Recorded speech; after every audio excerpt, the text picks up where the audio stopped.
dolus indeterminatus. That means indeterminate intent. That is the case where I want to kill somebody. I don't care who it is, I don't care where it is, I don't care where they're from. I just poison the substance, and whoever it kills, I wish for them to die. I am still a murderer in that type of case. So we're dealing with murder. In addition to that, we're also dealing with terrorism. When you are engaging in any terrorist activity, you'd be guilty of terrorism.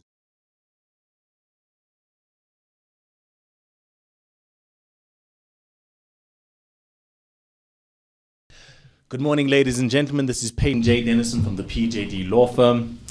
Today we have an interesting consultation for you regarding food poisoning of children and families in and around Soweto and Johannesburg, specifically food bought from spaza shop or so-called Pakistani shops. I'm joined today by two of my staff members, and that is Mr. H.D. Hector Charles, and that is Ms. Mbalenhle Kwabe. There's no problem with the mic. That's how you say it. So the questions that they had for me were, number one, where is this poison coming from? What are the legal implications? What can be done for the kids? What can be done to the people that are selling this poisoned food? The facts that we have so far, and they might be totally wrong, disclaimer there, is that number one, there are shops in locations situated around Johannesburg. These are usually what we call tuck shops, in some cases what we call Pakistani shops. And children and families are buying snacks from these shops.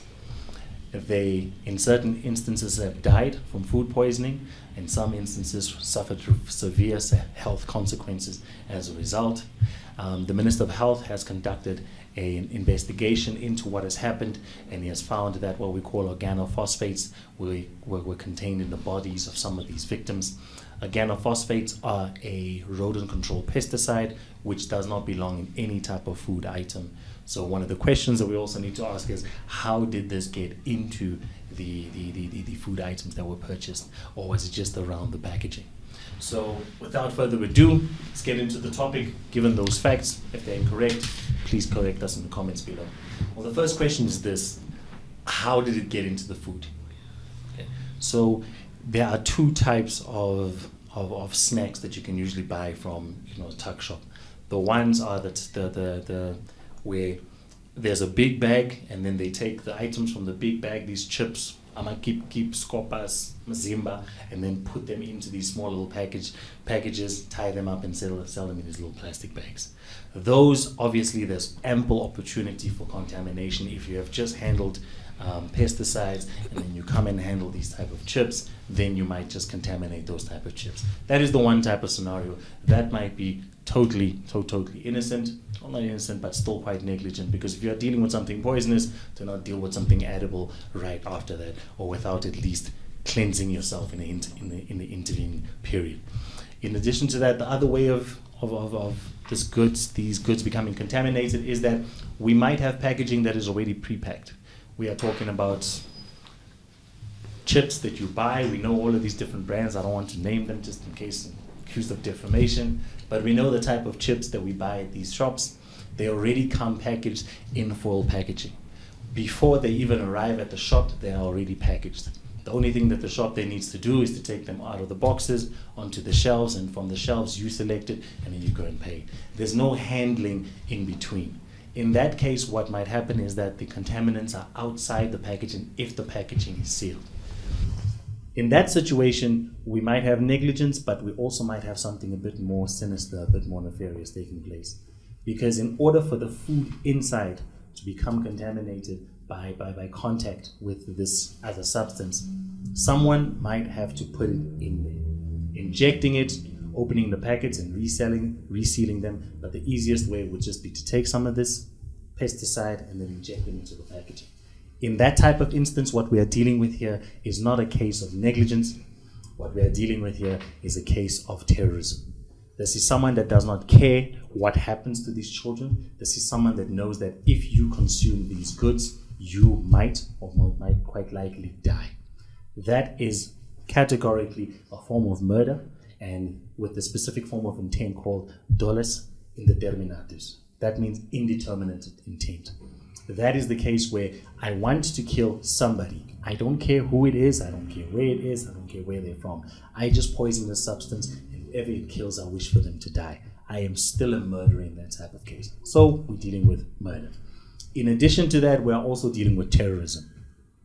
When you are engaging in any terrorist activity, you'd be guilty of terrorism. In terms of South African legislation, as well as many international conventions from the UN and other bodies.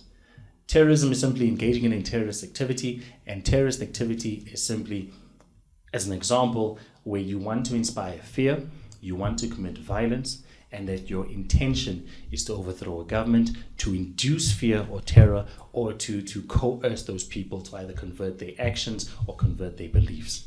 That is a more or less loose definition of terrorism. So if I am intentionally spraying pesticide into chips and specifically putting them in tuck shops in underprivileged or previously disadvantaged communities, in order for the children and the people that consume those type of chips to die or to suffer severe health consequences. And in doing so, I want to create fear, I want to create terror, I want to create pandemonium. Then I am engaging in a terrorist activity, therefore I'm guilty of terrorism, and I am a terrorist. So we are dealing with murder. One step above that, we are dealing with a potential act of terrorism. What we can do for the children, something quite different. When we are dealing with the children and you have given me a product, a consumer product that is defective or dangerous, then in terms of the Consumer Protection Act, we don't care whether you were negligent, like we did in the first example, where you were simply handling something poisonous and then you moved over to handling something edible. Your negligence is irrelevant. We simply look at, was there poison? Is there a very good reason for there to be poison in there? No.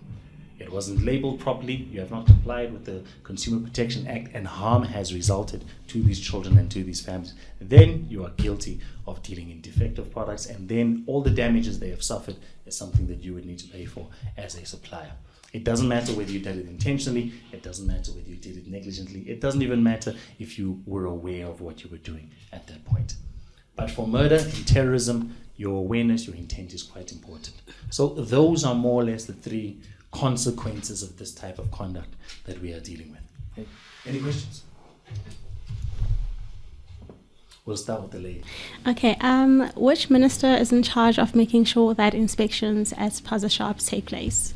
Because I think that's what most South Africans are wondering. Who's supposed to be regulating these people? One of the things that South Africans tend to do is that we always think that government must help us, right? And in South Africa, we've got what we call civil processes, which is processes between me and you and me and another individual. The government facilitates, like when I sue you for something. The government's not technically involved, it's not driving the process, it just makes the courts and the processes available. And that's a civil process between two individuals, two private citizens. So we need to be aware that that is a potential remedy as well. We don't only have to rely on government. Then there are what we call public processes, which is criminal law, administrative fines, arresting them, confiscation, etc. Those are state powers that they have over private individuals and private companies. So sometimes what happens is that because we are unaware of the civil remedies that we have, we sometimes appeal to the government for it to do something. So what we can do, if there is a murder, if there is terrorism, if there is harm that has been suffered, you as an individual do have the right to take legal action against the suppliers and the perpetrators in order to make sure that you at least recover the damages that you have suffered. If you want to go the state route and you want to appeal to the government, then certainly you can do so. There are various ministers that you can appeal to. When it comes to the Consumer Commission, you can go to the Minister of Trade and Industry and Competition. The Department of Trade, Industry and Competition has various bodies within it, one of them being the Consumer Commission, Consumer Tribunal, etc. They can do these type of investigations, make findings, give fines, etc. Then there's obviously the Minister of Health, that I think is the one that actually did this investigation. So that's one place you can go to. If you believe that there are other illegal things happening there, then you can certainly go to the National Commissioner of the Police. This falls under this falls under the Ministry of Safety and Security, but you'd usually go to the nearest police station, report that crime, and then they can investigate. If you believe that it's illegal or undocumented foreigners dealing in this, there's obviously Home Affairs. If there are work or occupational health and safety standards that are not being complied with, then you can go to the Department of Labor. So it just depends on what you want to complain about.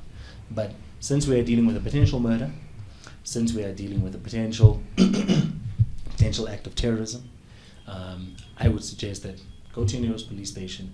They will then do what we call a JOC, which is a Joint Operation Committee, and they will identify the relevant departments that they need to go on these raids with. So murder, terrorism, civil damages, also potential of, if it's just negligent and there was no intent to kill somebody, then we'll be dealing with culpable homicide. Okay, but since you've already mentioned the Department of Health, right, being one of the regulating authorities, how are these occurrences becoming more prominent when one of the authorities is the South African Health Products Regulatory Authority, SAPRA, is supposed to ensure that food safety is enrolled? So I can get where you're coming from when you're saying that, like, we can't always rely on the government to fix our problems, but at the same time there needs to be regulating authorities to make sure that things don't happen, to prevent things from happening. You must just understand the value chain of a product. So when an item is sent in for testing to make sure that it's fit for human consumption, right? We obviously send in samples, and the understanding is that all other products produced would be similar or at least comparable to that particular sample, right? Now, if I am a terrorist and I'm sending in a packet of chips, I'm obviously going to send it without these organophosphates inside. So when the testing is done, the packet of whatever Zimbas that are being sold, that complies, and they have done their job. But what we are asking now is that if they have complied, but then they have added something afterwards, then they would be breaching these regulations. But the packet of chips themselves, as they are in an untampered format, those would certainly comply. And I do think that those governmental bodies are doing what they're supposed to be doing. However, what often happens in the case of tuck shops is the following. The product that is being sold to a tuck shop is actually an end user product. This is the pack of chips. It's meant for your home consumption. It's not necessarily meant for home consumption and then take some of it and then sell it.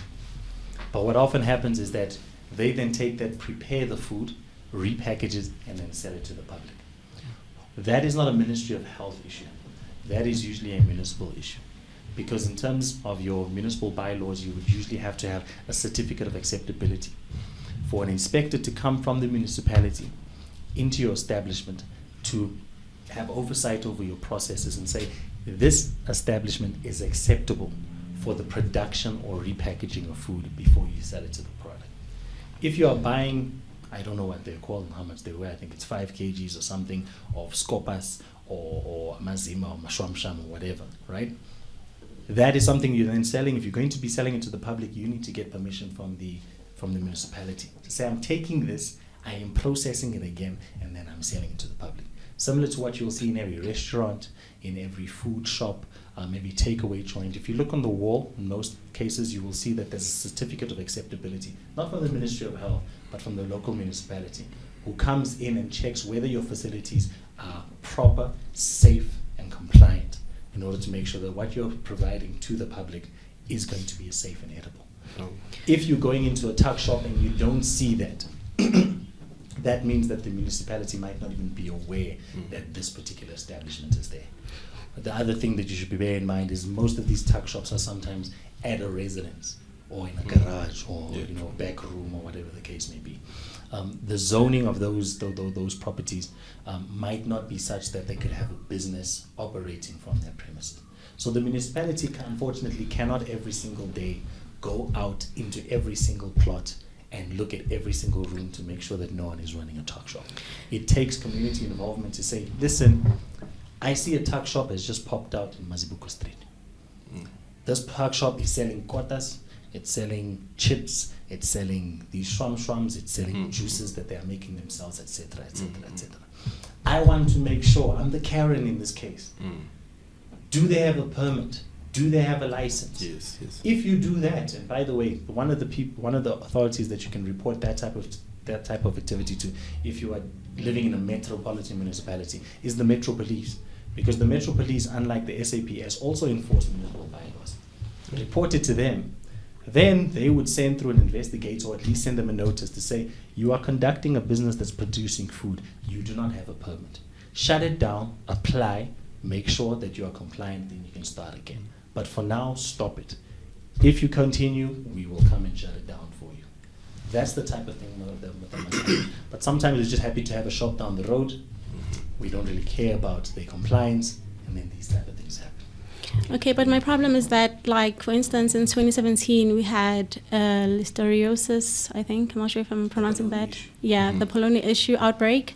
And that was one of the major outbreaks that we've had that affected every income household. Didn't matter if you're poor or rich or whatever. No. But okay. Well, they had They got bacon though. No, they had bacon. Yes. Yeah. So That it was also a affected, there was a certain brand. I think it was Escort Escort, at that time. Yes. Let's not mention the particular brand. Oh, Okay, there was that brand. a certain particular But brand. you must remember that bologna is a compound food that's processed, right? Whereas bacon is something that you get from a certain portion of the pig and slice it. That there's not really much handling that goes into that after you've smoked the bacon. Okay, so I can make bacon at my house in 30 minutes, but I certainly can't make bologna. It's quite a complicated process, and there are many things that go into bologna. So for instance, a lot of people don't know, but most of your bologna is chicken and fat. Pork is actually quite a small portion of it.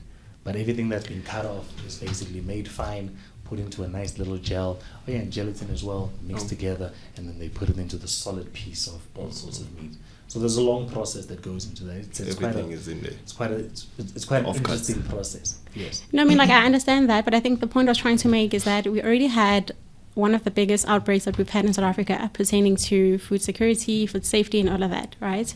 And now we're having these occurrences of children dying because of spaza shops providing or selling foods that are just not regulated. Clearly they're not regulated, because I don't remember ever seeing a spaza shop that has the compliance certificate or something. I don't see those things. But also, it's not fair for the blame to be mainly just placed on whatever neighborhoods. Not blame, but like accountability. Accountability, for instance. Accountability is never on the residents. Yeah. All I am saying is that you need to show up for life. You need to show up as a citizen, right? And showing up as a citizen says that, listen, we as a society have agreed that we are going to do X, Y, Z. We as a society have agreed that there are going to be bylaws, right? That's why we elected these. If you show up for life, go to your council meetings, etc. Know what your bylaws are. They're all totally available. You can go onto any municipal website, you will find them, right? And they regulate almost everything. Once we have said that, if you see something happening, keep quiet.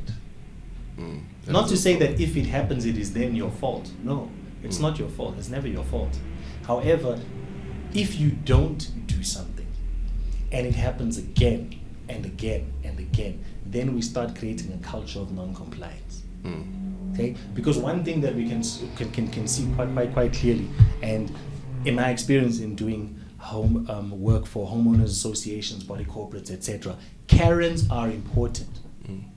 Karens are important. I've been involved in cases where houses have been personally demolished, because Karen said, I don't think that thing has a permit. I don't want my child to be close to it. If my child walks by that, it might fall. The chances of that happening are quite slim. But she's not taking that chance. Yeah, true. She's making sure. And she's also saying that when I built my house, I had to get this permit and this certificate and this and this and this clearance, right? Why are you just getting to build it just like that, right? True. Not saying the extreme Karens that we see on TikTok, but because Karens tend to be concentrated around certain places with certain demographics, we don't see these instances. If you remember where these things happened, They happen in Naledi, they happen in Alexandra, they happen in other places. We didn't see them happening in Bryanston. True. We didn't see them happening in Zenzi, right?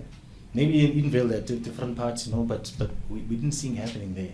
Why? Because I can tell you that as soon as a spaza shop comes up at the back of your yard, right? Naomi, who's my neighbor, sorry. Naomi next door would say, listen, anonymously, Peyton did this. I saw him did this. I saw 3 people working there. I don't think they... Next question, Hector. All right. The question that I had was about these... Regulatory authorities? Yeah, the regulating authorities. Like from... Yes, we understand that the product comes from the manufacturer and stuff, and then it gets to the Pakistanis. Like, I'm not sure. They get to the foreigner-owned shops. Oh yes, sorry, the foreigner-owned shops, not foreigner. Because there are Pakistani nationals, there are locals, there are Zambians, there are Somalis.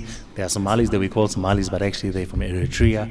So there's a lot of things happening diverse. there. My bad on Okay, that. so it's foreigner-owned shops. Or let's just call them tuck shops. Oh, tuck shops, yeah. From factory to tuck shop.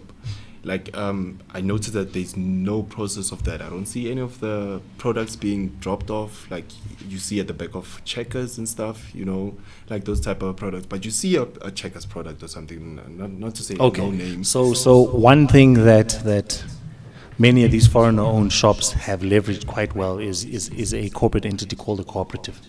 Okay, it's something that farmers have used for a very long time.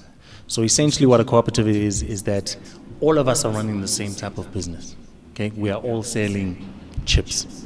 Okay, but we realize that when I go to the market and I buy chips, it's 100 rand.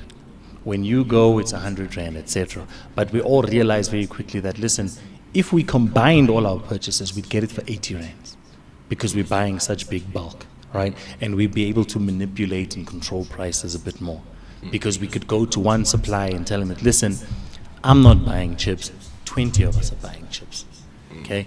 And then because of that cooperation, we then get things a lot cheaper. For instance, there was a time when I was a kid when we used to sell fireworks, and we always wondered how was it possible for us to buy from the same shop that you are buying it from, yet you are in a rural area in Matibidi, yet you're selling at a cheaper price than me. And that's when I found out that actually they bought it at a cheaper price than me because I was buying 2 or 3 boxes. They were buying a few hundred, putting it on the same bakkie, and this bakkie would go to Mpumalanga, to every rural area, and then drop off these type of things. See, so that's how they make sure that their transport cost is low. And obviously, when you send a bakkie from Matibidi to Johannesburg, it's going to cost you a certain amount of money, right? Yeah. Then when you bring it back, same thing. However, if you have 100 of those things on there, it's going to cost you more or less the same. So we can all share the transport costs instead of having single transport costs. That's how my costs become a lot cheaper. That's why very often you'd go into these tuck shops and find something at the same price or even cheaper than it is at a Checkers or Pick n Pay, for instance, because they make use of these cooperatives.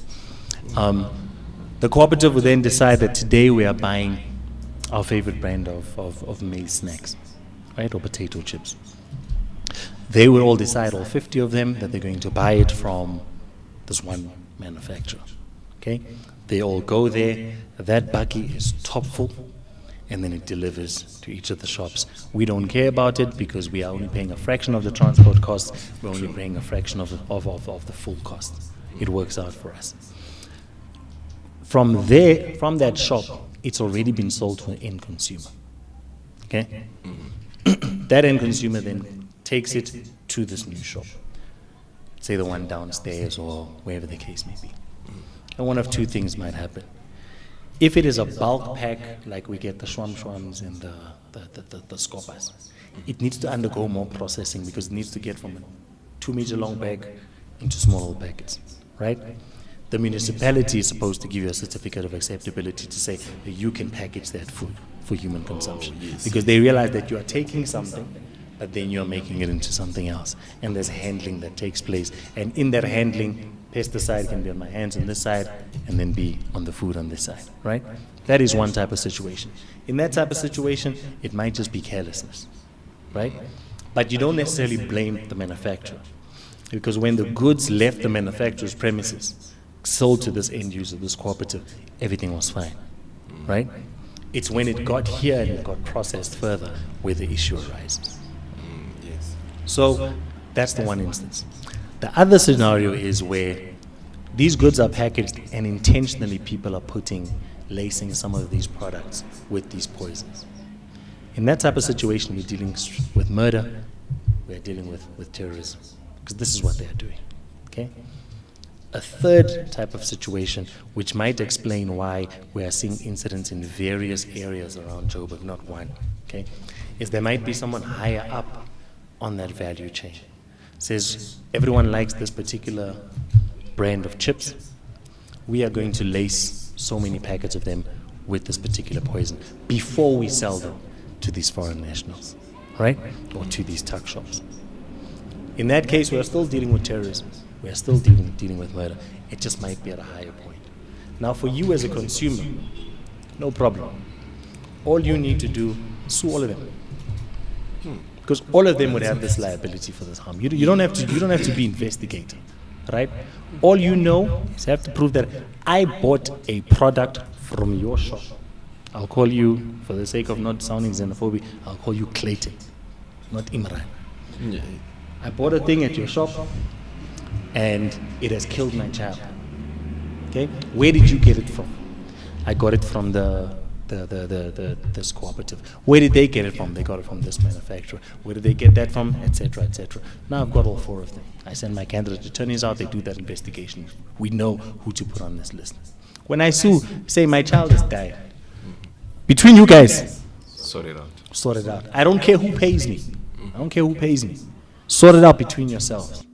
And then what they have at their disposal is that if I'm the shop and I believe that it wasn't me, I've got a third-party process. I can say, guys, when this thing came to my shop, it was already a problem. So that shop owner can then add that other party, the manufacturer, the transporter, etc. Because maybe these goods fell off the truck, they fell into a sewage system. People then just picked them up and said, "Hi, we're not losing this thing. We're not going to tell them." Right? That might have happened, and I find out. Then I add them. When we go to court, they simply see, was there poison? Okay. Was there harm? Yes. Was it from your product? Okay, done. Who was negligent? Who did it intentionally? We don't really care. Between you guys, sort out who must pay. But me, as the complainant, I can come to anyone for the money. I can come to anyone. If you pay, you're paying on behalf of them, you'll sort each other out. If you're paying on behalf of them, you're sorting each other out. We're calling the one paying, absolving the other. You'll sort it out between yourselves. Marana agiri keni. But how can we make sure that like the value chain takes place? You know, like if you want to go to your local spaza shop and you want to buy something, but you just want to be sure because nobody's safe nowadays. Okay, especially if you have kids. so the first thing you need to do is, as a community, as a ward councillor, as a mother, etc., right? We know that there are certain certificates that you need to start businesses. I know that we sometimes complain that it's very, very hard to start businesses because you need a whole long list of red tape and licenses. That's true. But then, there are no perfect solutions. There are just trade-offs. The less compliance, the more risk you have. Okay? The more compliance, the less risk, but you also have more cost. And it becomes more difficult to do things. If you are going to buy things that have been processed, that were packaged in this building, make sure that there's a certificate of acceptability. Otherwise, the only thing you should be buying is Cokes, etc. But even Cokes are not safe, so... Cokes or things that have been packaged outside of this particular place. But how can we be sure that those things have been never be made sure. outside? You can never be sure. I think that's why I go back to the question of the value chain. What I can tell you is, listen, what steps should you take as a reasonable person, okay, to reduce the likelihood of you consuming poisonous products? That's all I can tell you. I cannot tell you how to make it sure. Because if I take the perfect bottle of Pepsi, right, and I inject it with whatever, formaldehyde, sodium pentothal, etc., something very poisonous, something very fatal, right? Coke had nothing to do with that. Pepsi had nothing to do with that. The shop that sold it had nothing to do with that. I was just being a terrorist. And then you have no way of making sure. unless you test every single bottle of Coke, every single bottle of thing that you eat. A couple of years ago, I saw a video whereas there's this warehouse where the foreign guys were actually making it with the stickers. It looks exactly yes, like I remember Coca-Cola. with the Fanta, Yeah, etc. with the Fanta And you could see it everything. by shaking it. Yeah, you can see by shaking, and they pushing it out to like. You consumer. You see, this is what I'm saying, that you as an individual, you can't make sure. And that's why we have the possibility of damages and complaining. Because you see, if it was expected of every single person to make sure that they prevent their own harm, we wouldn't need the police. Because we would simply say that, well, you didn't take care of yourself, it's your fault. Right? But we realize that there are some cases where there is damages and there is harm that are not your fault. And then it should be someone else's problem. That's why we have this process in place. Okay, so there is no way that you can make 100% sure that everything you consume, unless, even if you grow it in your own garden, unless you're watching that garden like a hawk every single day, no, to make sure that nothing comes by, etc. You can't. But you can take steps that reduce the likelihood of it happening. Mm-hmm. If you don't consume expired products, the risk is reduced. If you make sure that these people are compliant, they have the right certificates, the risk is reduced. On that note, you're saying that because a friend of mine made me realize this thing about grandpa, the sachet ones. So like on the logo, like the grandpa holding the kid, he said the one with the knees is the fake. There's one with knees. You can see the grandpa with knees. Like really, it's really funny. I've never didn't paid believe it. attention. And he's like, no, this is the fake one. I'm like, how can you tell? Like, because he's been consuming a lot of grandpa. He's got like migraines. And then there's one where the grandpa doesn't have knees. He's like, no, have this one without the knees. I'm not sure if I'm messing them up, but there's two types on the logo, on the grandpa logo.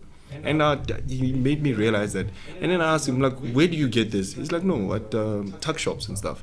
And then he stopped buying from the tuck shops. He actually goes to They're counterfeit goods. Right? Yeah, they are. And these counterfeit goods obviously ride on the reputation of established brands. Yes. So those type of things happen.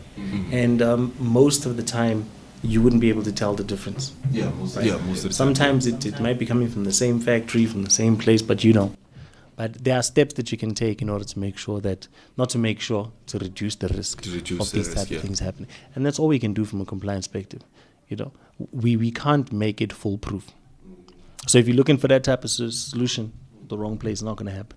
But I personally think that food prices must go down to ease off these risks. I mean, in the formal food selling sector. Well, if food prices go down, then compliance needs to go down. So you see that there's a trade-off. Certain foods need to be washed. We need to check the chemicals. We need to make sure that there's the right proportions. We need to make sure that the factory is 100% clean. We need to make sure that every single person in that factory is trained. We need to use machines for certain products, and those machines are very expensive. Those machines need to be checked on regular intervals. All of those things are costs, and they get fed back to the consumer. So you can have that safety, but that safety comes at a cost. One thing that she'll be able to tell you is how expensive food is in Europe, right? Ridiculously so. Right? Especially like meat products and things like that. And I'm not talking like 10%, sometimes double, triple the price, right? But that's because you have all of this extra regulation. Whereas if you go to a place like, I remember I went to Namibia and I bought kapana. I don't know who I was telling about it, where there was a cow dropped in a taxi rank, and they cut it up and they put spice. I remember you told me that, yeah. They made guinas back, and there was, no one knows what goes into the spice, and there was 10-year-old kids with very sharp knives, cutting salsa, delicious. And for $50, I was stuffed, all right? But I don't know anything about that cow.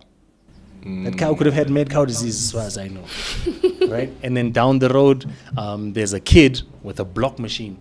So you bring him a horse leg or cow leg, and he will cut it for you. On a block, you need a license to operate a block machine in a butchery, not just anybody. And this kid was doing it on a road that's not very flat, right? These type of things happen. Then your stuff is cheaper, but then there's a trade-off. There's less compliance. I guess like going back to the issue that you mentioned about tourism, right? And I think one of the issues that we have is that maybe, I'm just speculating, is that maybe in close, it's not even a question, it's just a statement, or an observation, is that a lot of South Africans, I think, have gotten to a point where they're scared of complaining, for instance, about the food poisoning and stuff, because if it's foreign nationals, most of the time, the ones that are selling these foods, then South Africans are going to be labeled xenophobic. Because now, every time when there's a foreign national, it's going to be a complaint. So it's like there's a lot of gatekeeping around, I guess, the word xenophobia. Because we can't really, we can, I know we can complain, it's our country, end of the day. So let's just say the following.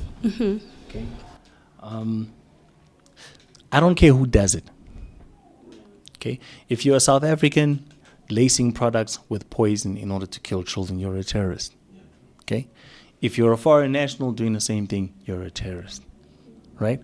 And that is not to say, and if it is the case that most of these type of situations happen with shops that have foreign nationals or are owned by foreign nationals, right? Report them all. Report them all, whether they're South African or not. If it then becomes a branding problem for foreign nationals or the other foreign nationals that are not doing this type of thing to say, hey, guys, we are not the ones doing this type of thing, then they need to manage that brand. It's not your responsibility to manage other people's brands. It's not my responsibility to make sure America looks good, to make sure Nigeria looks good, to make sure, China looks good. It's not my responsibility. I'm taking care of my brand over here, and I'm taking care of my people.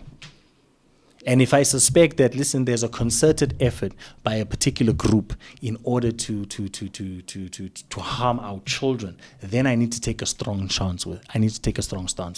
Yeah, and I get especially that. Because how many children have died? It's almost more than 10 now, right? It's a lot. Especially comparing also with if we include the other years, the previous years. Yes, it's a lot. And unfortunately, I then need to say sorry. Foreign nationals, sorry. It's like what happened with 9/11. Right? Oh, yeah. And these type of terrorist shootings. We are not saying all Muslims are terrorists or all terrorists are Muslim. We are not saying that. All we are saying in this particular instance, we have realized the trend that all of these planes had these guys in it. We need to protect ourselves now, right? And we kind of have a profile of what causes and who causes this type of thing, right? For you to then tell me, no, do not protect yourself. I'm saying, sorry, guys. Yeah, but I think who's going to protect me? I mean, I get that, and I also resonate with that, but at the same time, it's like it's been like our national anthem, the second national anthem of being called xenophobic when we speak up then against it's fine, because foreign nationals. I would rather be called a xenophobe, right, than be called someone then go down in history as someone that let my children die because I didn't want to be called a xenophobe. You could label me a racist, a xenophobe for the rest of my life. But if I see something happening, let me report it. Yeah. Right? Don't. You just need to look at that trade-off. So I'm running the risk of xenophobia. Yes. Fact is, a child died. 10 of them. Same Future place. doctors, eating the same stuff. future lawyers. Yes. Potential What must I then do? taxpayers. No. So I understand that there might be that fear. But you then need to decide what's important for you. Is it more important to raise the alarm and try and protect our children, right? Or is it more important to seem like a good person? Right? And we are not saying that this is foreign nationals, because most tuck shops where I've been are not foreign national owned, right? They are owned by local people. And if these are coming from them, same to you. You can be a terrorist whether you are foreign or domestic. You can be a murderer whether you're foreign or domestic, right? You can commit culpable homicide whether you're foreign or domestic. Who you are, where you're from, doesn't matter. The problem is that our children are dying as a result, and we need to deal with it. Okay? Not saying we should profile and do whatever the case may be, but we need to deal with the situation without tiptoeing, because as we are tiptoeing, more kids are dying. Right? So if you are feeling that, hey, I'm scared to be a xenophobe, you want to be quiet, be an accomplice to murder, instead of being a xenophobe. I'd rather be a xenophobe in the street. But if you were involved in my child's death and you knew about it, you knew what was happening, you knew where the stuff was coming from, but because you were scared that they're going to call you a xenophobe, you kept quiet, you are part of the problem. I just hope that this video is going to encourage a lot of people to be Karens. No, just step up. Just be a Karen, if it means... there used to be this thing in apartheid called Stan and Cake.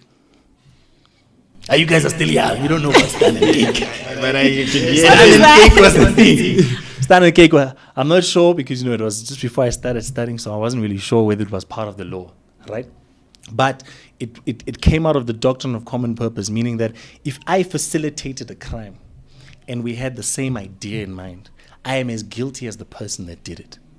All right? So if I facilitated the murder of Ricardo, I didn't pull the trigger, but I facilitated the murder, then I'm as guilty as you are. And then also when there were people that are just bystanding, that knew what happened and they kept quiet about it, then they're accessories. They're accessories after the fact. Because they are aware of evidence that is essential, but they're concealing it. You are just standing there and looking. And you would make all of this easier. Because perhaps all of this is coming from one place. And that's why it's all coming at more or less the same time. There might be one manufacturer that is selling all of these things, or one producer that is lacing them with this type of with these type of chemicals, and we know exactly where that is. Okay? Speak up. Yeah, I guess another important thing is just for South Africans to know the regulating authorities. Just quick Google search, and you can see some of them. If you need to go to an office somewhere, Government is busy, guys. Yeah, the government is busy, but at least know your systems. Yes. You know. So there are many systems. There are many places, like I mentioned. You asked me about how many different departments you can go to. There are many of them, right? But I think people should stop thinking that the only way we can solve problems is through government, right? Abe Lincoln used to say, don't ask what your country can do for you. Ask what you can do for your country. Okay? One thing that you can do for your country is, if you know there's a problem, speak up. Okay? Don't just stand and cake. Okay? Another thing that you can do for your country is, if you're buying stuff from any place, okay, check the walls. You know that there's supposed to be a certificate somewhere. There's supposed to be we are South African. We've got certificates for everything. Yeah. Okay? There's supposed to be a certificate somewhere. If you don't see the certificate, move. Because you are increasing the risk of your child buying something from here than it would be buying something down the road. I know sometimes it's not convenient, right? But if you do have time, plan a day before, go somewhere else then. And then tell that person that, listen, I want to support your business. Your business is the closest one to me. However, you have not complied with these regulations. Okay, can you please comply with these regulations and these bylaws? If I see it, then I'll support you. If I see a health inspector come down here every now and then, I would. But only time I see people come down by you, it's Home Affairs and Gauteng McKenzie. I'm not buying there. I'm not buying. Okay, so be awake. Yeah, I think it's important what you say, that everyone just needs to take an initiative. Yes, all the time. And we can't just sit, fold our hands, because and start crying. Government, we have a population of almost 70 million. A lot of people. To put it into perspective, around 10% of those pay tax. Okay? There are millions of people on SASSA, millions of people earning money that's below tax bracket, but we have a very, very small tax base, okay, to take care of a lot of people. Sometimes we are blaming government and say, listen, this can happen, this can happen. Yes, that can happen. In some places like the Western Cape is a nice place. Things are working, but you also have a lot more people that have a lot more money, right? If you look at the LSM of people living in the Western Cape and the LSM of people living in the Eastern Cape, it's two different things. So there's more money, and you can pay for nicer stuff. You can have nice buses, right? You can have nicer hospital. Those type of things happen. But people always say, no, these things can happen. Government is busy, guys. Government is working. We know there's corruption. Every country has corruption. But there's a lot of things to do. And sometimes what we're expecting government to do is to be Jesu. To take 5 loaves of bread and 2 fish and feed 5,000 people, right? It's not that easy, especially in a province that is this divided, a province that is. Let me give you a perspective. Everyone knows about Singapore, right? Great country, you can't litter. You get a fine. Fine you $2,000 if you litter. Schools work, transport works, all of that works. Great, né? How big is Singapore? Not as big as us. How big is it? How much? I don't know how big. But Do you think it's half the size of South Africa? Possibly. Maybe like Swaziland or Lesotho. Singapore is smaller than Joburg. What? Singapore is smaller than Joburg. England is smaller than us. The USA, Russia, those things are big, but no. South Africa's. Don't ever listen to Singapore and here Dubai. The UAE, United Arab Emirates, are small little things. It's easy to make a lot of money I mean, and it's feed easy everyone. to control smaller countries. Yes, it's easy to you do know? that type of thing, right? For us, we have like one big challenge. All our coal is in Witbank, but everyone that wants electricity is everywhere else. We must get it there. It's a problem. Everyone wants to work in Gauteng, yet we are from all over. Our biggest province is the most underpopulated. Northern Cape is a fraction of what we have here, yet Gauteng can fit in there several times. We've got issues. So please, guys, give government a break. Okay? Give government a break. One If you have a problem at a lawyer, time. come with a good case, they'll do the job for you. They'll get it done. They'll get it done. I've never seen it in that perspective. No, whenever I hear Singapore is so amazing, I'm like, I can jog around Singapore in less than a day. Can jog around, so Singapore is not that big, guys. Nah, Dubai, pfft. Come on, let me show you Northern Cape. No, but I think what you said is very important. Okay? That like And people those countries just have everyone in the same area. No? When you walk, South Africa is like Europe. Every single province could have been its own country. We have Zululand with its own king. It could have been France.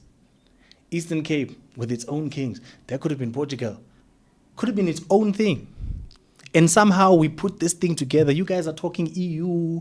Hey, we are now a unit. Hey, Brexit is a problem. We've been doing this since 1910. Don't come tell us this thing now. You come together now. Huh? No, it's... Shh, guys. Don't nyata South Africa. We have problems here. They are dealing with Brexit. They couldn't even do it for 20 years, 30 years. We've been doing it since before apartheid. Right? yeah. So, just Zulus, Xhosas, Pedis, Tswanas, Sutus, Sepulanis. They don't even know about us. Yeah, they They don't even know about us. Mapulane. Yeah, they don't even know They about must come through that Mapulane, side. man. Yeah. Then there's Rikwas, there's Namas, who are all different, by the way. Right? Each of them have their own royal, and they're all from different areas. All of them, 11 is just the basic. There are still more than that. And we are all just managing to live together. And then Europe is like, yeah, why don't you? You guys haven't even managed it yet. With one language. Yeah. There are you guys, French, Spanish, what, they're all Romanic languages, they sound the same. Try speak Venda and Xhosa. Yeah. Don't even start. Don't start. And all of you speak English. Nah. The problems we have is like what I said at that presentation, right? The problems that Africa has sometimes unique. And we keep comparing things. It's not apples and oranges, apples and rocks. It's two totally different things. You can't. But just don't put everything on government. Government is also struggling. It's tough. Yeah, but I think it's Government important. is It's not important just- what you said about just people having to take initiative, because I think a lot of people sit around for their arms and they're Yes, expecting because handouts. we have a feeling that you if we know? take it to government, we've now reported we can leave. Then we do nothing for 2 months. Then we call Power FM. You know, I told this ward councillor 2 months ago that this. Okay, cool. Apart from telling the ward councillor, what have you done? What have you done? Follow up. No follow up. No, but I think like Power FM is actually one of the good Ye- radio yes, and it stations gets that we better, have, but then because they do with try respect to Power help. FM, Yeah. right. They do get the ministers, they do get the guys on there, and then there is some action, all right. But inadvertently we're creating a situation where complain to the ward councillor. If that doesn't work, complain to Power FM. Yeah. Whereas we should be creating a culture where complain to the ward councillor, complain to Power FM, but at the same time still do everything you can do. Yeah. You know? True. Still do that. So that when you Don't call just in, you expect have other some people to feedback. help you. Yeah. Right? Try to help yourself as well. Because you're drowning. You're saying, seize a ward council. Seize. You're not doing anything. You're going to die. You're going to die. Flap your legs. Do something. Do something. Do something. So that when the ward council has time, when Power FM gets the person there, you are still at least here. You are still at least here. We can take you out. We can do CPR. Maybe you're still alive. Mara, no. No, guys. No. Also like teaching the kids, and like also being aware of the certificates. No, I think we just need active parenting as well. Just Yeah, as active parents. parenting No, as the well, thing is, instead of, like, if the being child with is younger them. than 14, I don't want you to tell me anything that the kid's supposed to know. I don't. The child has got Dragon Ball Z on mine.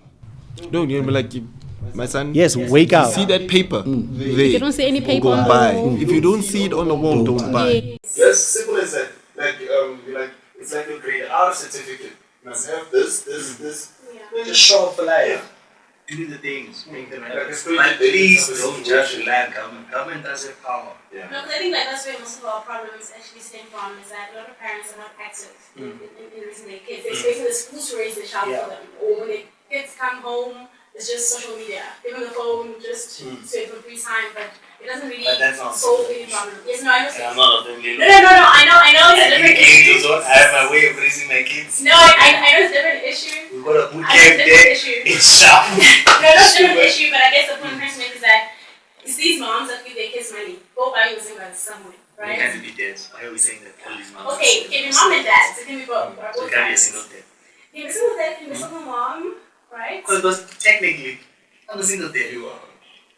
And I'm doing just fine. No, but what I'm saying is you could give your boys. Or John's. Yes. No, Send them to No, but you see, that's what I'm saying. That's the point I'm trying to make, is that like Yes, parents but that give their kids money, go and buy this. Yes, but if you tell your child, just look for Okay, but you can't compare you know?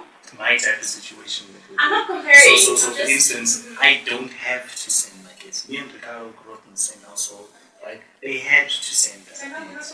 No, I'm making an example. That our parents were of old age, right? We didn't have a car all the time to be able to go, right? So your kids were your Mr. T. And that was our role. You remember, right? Your parents don't go except for month-end groceries. No, that's not that though. No, but all of us were like that. My kids now are not like that. Yeah. I wouldn't send them for something in the shop unless I'm in the shop with them. And it's not 2-3 aisles away. Yeah, you're Right? Whereas we would be sent to Spa 2-3 times a day. It's like your mother doesn't have a system. Oh, my bread. Then she starts cooking. She's like, actually, I need an onion. Hey, cheese. There is a system. Yeah. In school, they used to say, Yeah, it's your duty, man. Yeah.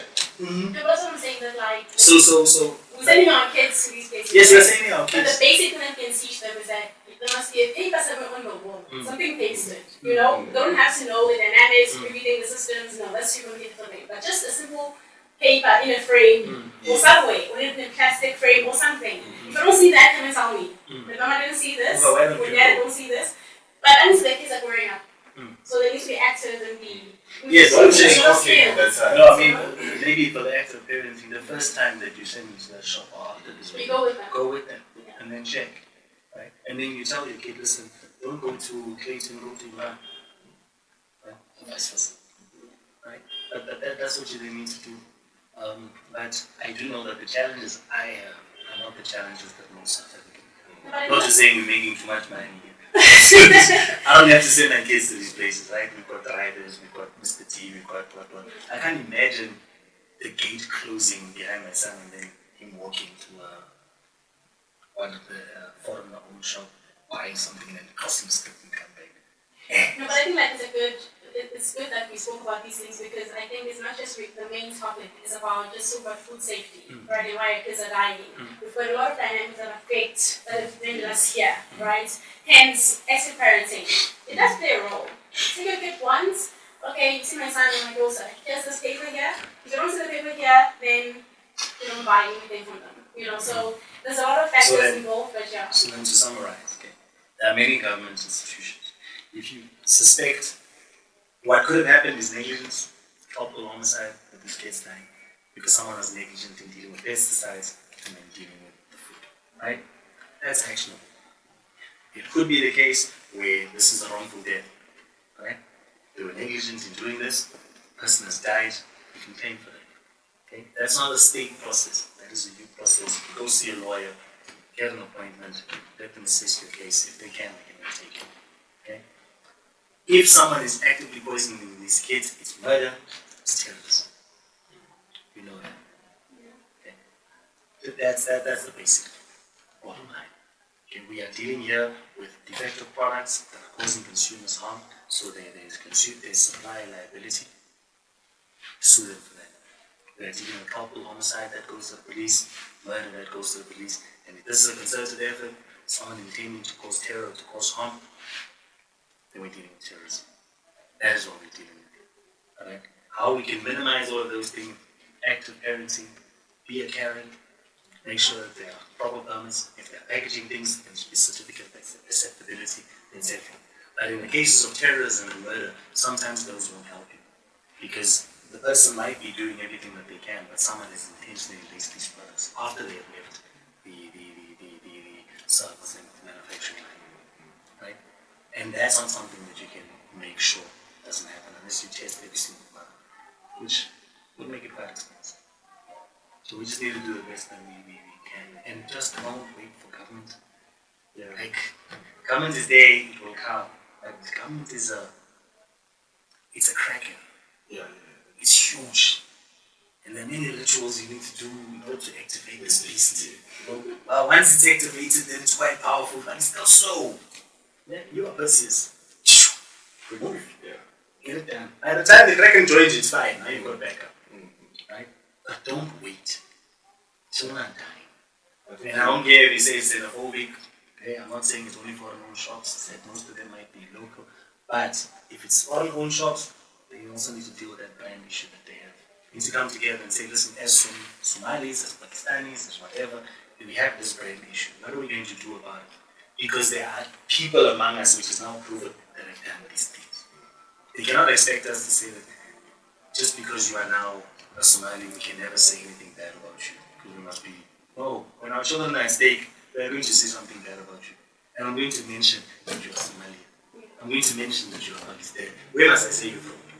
Yeah. I'm going to mention Thabo did this, Imran did this, Eke did this. Or what must I just say a person? No, it's you. Not just a person. They must know it's your shop. You mustn't come there again. And if you happen to be Pakistani, people, they must deal with you. Not best, just this. Yeah, no. You must say, listen, Imran, you are tarnishing our reputation as a people. Just deal with them. Okay? So yeah, don't want to sound here like entertained. But you need to actually need to stand up. Yeah. But also, I think all these foreign nationals, if they really want to clean up their image, they need to own their own thing where they clean up their image. Because we can't be responsible now for everyone. And the thing, I think it is insulting. If I'm a South African and I'm going to the UK and I'm expecting the people of the UK to protect my reputation, it kind of makes me feel like I'm incapable of doing it myself. No, I am not. I don't need your help. Okay? I just need you. Don't tarnish it unnecessarily. But if my people are doing 1, 2, 3, South Africans are going around the UK stealing, raping, murdering, what, tell me. Exactly. Then us the South Africans will come together and say, listen, who is it? Okay, Pete, Yaku. Ne?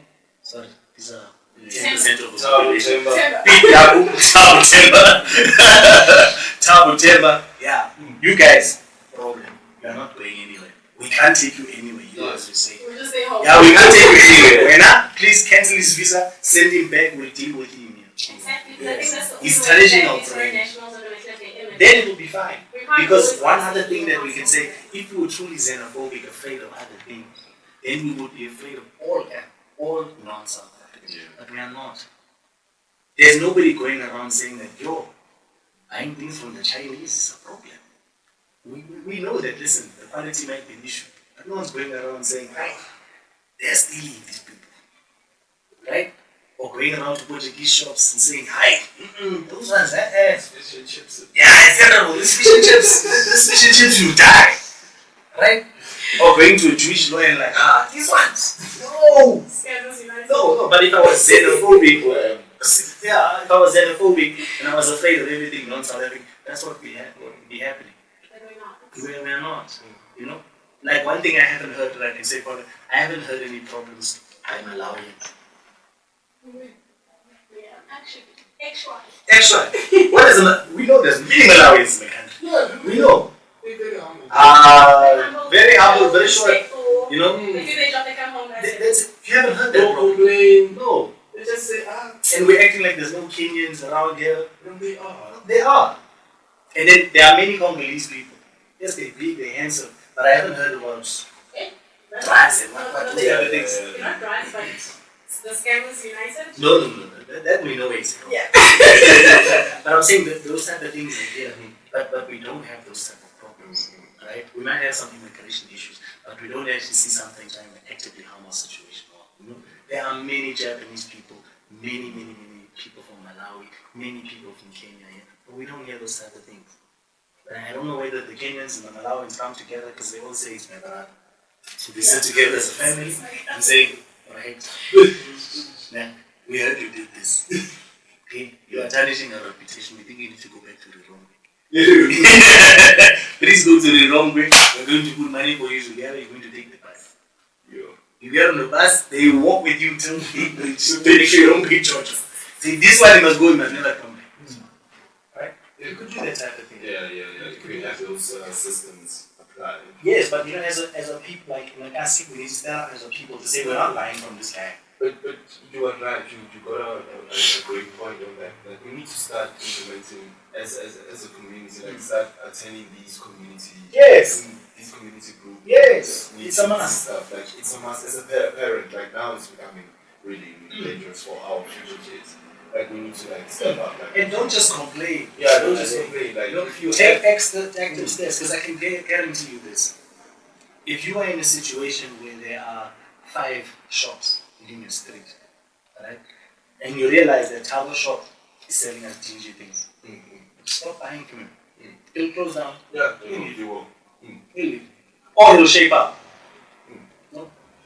Actively do those kind of things. But please do not come and complain to the minister, then complain to our FM, and then still buy from the shop. Yeah, that's. And then, no, I want you to come and change this type of issue. Please. Jesus died 2,000 years ago. Yeah, true. And last I checked, it didn't come back yet. So those type of miracles are not going to happen. Yeah. You get what I'm saying? So vote with your hands. Vote with your dollars. Make sure that you support the right type of people. No? These type of shops, other than they try to loot the one in Alexandra, what are they going to do with the chips? They're going to eat them. And then have the same problem. Yeah, the same issue. Eat them or sell them. It's not solving the issue. Yes, no. Okay? Tell it, hey, my man, clear these things out. We don't want them. Destroy them. Now you've learned. Alright? If he doesn't want to, there are processes to be followed. Don't need mob justice, don't need that type of thing. There are processes to be followed. But the thing that you can always control is the money in your pocket. Yeah, some people just need to put their money where their mouth is. Yes. Because sometimes, even how we vote, I think it would easily solve our problems if we were active. Because we know exactly who solves problems, who doesn't. And then you know exactly where to go. But voting season, people don't know. They're still thinking, ish, Konje. You don't know because you're not active. So how are you going to know? Yeah, true. How do you know which party is responsible for everyone to pay for or supports the things that you align with? You don't know. You're not active. That's what you need to do. And we know there's corruption, we know people don't listen, we know all of those stuff. But there are things that you can do yourself. Just don't buy from them. Right? Tell the government, tell power of them, cool. Let's boycott. Or they're on the radio, since you're on the radio, let's say, let's boycott this guy. Boycott is that. Yes. Okay? It's unique, yeah. We're not buying from them there. Instead of waiting for community service. It's not gonna happen. Cool. Well, that's the show from our side. Let's go eat some hungry. Bigger, that's all, folks. Is that how you're going to start the show? Hmm? Is that how you're doing the show? Well, I mean, we've already got Fish, you're hungry. I am hungry. Oh, okay. Okay, cool. I'm hungry. Okay, cool, guys. He's hungry, so he's going to eat. I'm going to have hungry and we'll eat. And we want to be careful of those purifying waters. Okay, so it could be culpable homicide, it could be murder if they're intentionally placing those products. If they are doing that in order to cause terror or to cause harm, right, or trying to dissuade people from certain courses of action, it could be terrorism. In either event, they're dealing with consumer liability, supplier liability. You can sue them. It doesn't matter whether they were negligent or whether they were intentional. That's what you can do. That's what you can do if this has happened to you. In order to make sure or try to reduce the risk of it happening to you, make sure that people are compliant. If you see someone doing something dodgy, speak up. But please do not just wait until kids die. And if someone is accusing you of xenophobic, what, don't care. It is better for you to try and save children's life than to be labeled as someone who's not xenophobic. That is the bottom line. I'd rather go down as the person who saved lives by may have upset from foreign nationals than to be the person that was the foreign national's best friend but the kid had died. And we also know that these things sometimes happen. It might be foreign nationals, it might be locals, we don't know who the case is. Either case, if it's terrorism, culpable homicide, murder, it must all be taken to